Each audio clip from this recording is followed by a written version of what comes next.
qaar ka mid ah xubnaha golaha wasiirada xukuumadda uu hogaaminayo madaxweyne Muuse Biixi Cabdi ee Soomaaliland waxa ay sheegeen in si gaar ah ay u garab istaagi doonaan xubnaha golaha wasiiradu musharaxiinta golayaasha deegaanka iyo wakiilada waxaana ay sheegeen in garab istaagaas uu noqon doono dhaqaale xoog iyo cudud iyo sidoo kale in qaar ka mid ah kambeynada ay kala qayb galaan waxa sidaas sheegay wasiirada wasaaradaha warfaafinta beeraha xanaanada xoolaha iyo xubno kale Saleebaan Cali Koore Siciid Sulub Maxamed Axmed Muumin Seed waxaana hadalladoodii kamid ahaa marka ugu horeysa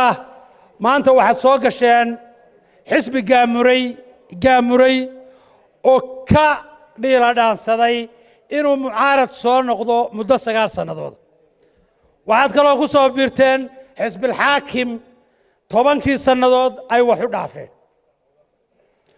waxaad ku soo biirteen ama aad u tihiin murashaxiin xisbi yaqaana sida loo tartamo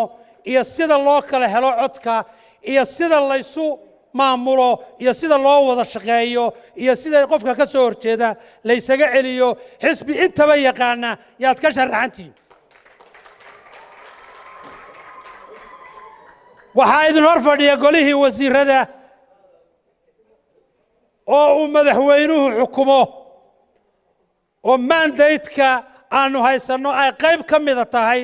in xildhibaanada golaha dawladda hoose iyo golaha wakiiladaba ee kulmiye la soo saaro oo la isdhinac taago oo la taageero oo la wado oo si macno leh meeshuu taagaba la isu garab taago waxaad haysataan xisbi gudoomiye ku-xigeenka koowaad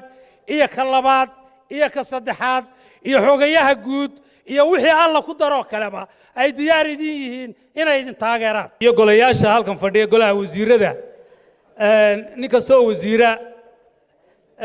sidaad u walwalaysaan buu walwalaynaa anaga lafteeda wasiir walba waxaa laga rabaa inuu soo saaro 3 ama 2 xildhibaan uuna ku qasban yahay wasiirka soo saari waayay calaamad su'aal baa dhow saaran rag badan baa kuyuga ku jawaal istaba sugaya marka nin walba uu dadaalaya marka ha u qaadanina culayska inuu xildhibaanadoo kale saaran yahay wuxuu saaran yahay wasiir kaste oo golaha wasiirada ka midaba culayska uu inila saaran yahay qasab baan ku tahay inuu xildhibaankiisa soo saaro marka taa waa inaad wasiirada inagu dabada tuujisaan weey codka mar adaale marna xisbiga leh halkan leedin leeyahay iskaashada waxa weeye codku ninka dhaca codkiisu ma khasaarayo xisbigun buu tirsanayay nin saaxiibka uu baa ku soo baxaya xisbigun baa ku soo baxaya marka khasab waxa idin ku tahay hadii ana musharaxa oo baarlamaanka u sharaxan shidaalkii yar iga go'o 200 oo cod oo meel iga xanibna mid kale oo saaxiibnahay oo kulmiyihii dooiga barbar shaxan ama deegaaniga la sharxane uu shidaalka hayo 200 inuu soo qaato ii soo qaado weey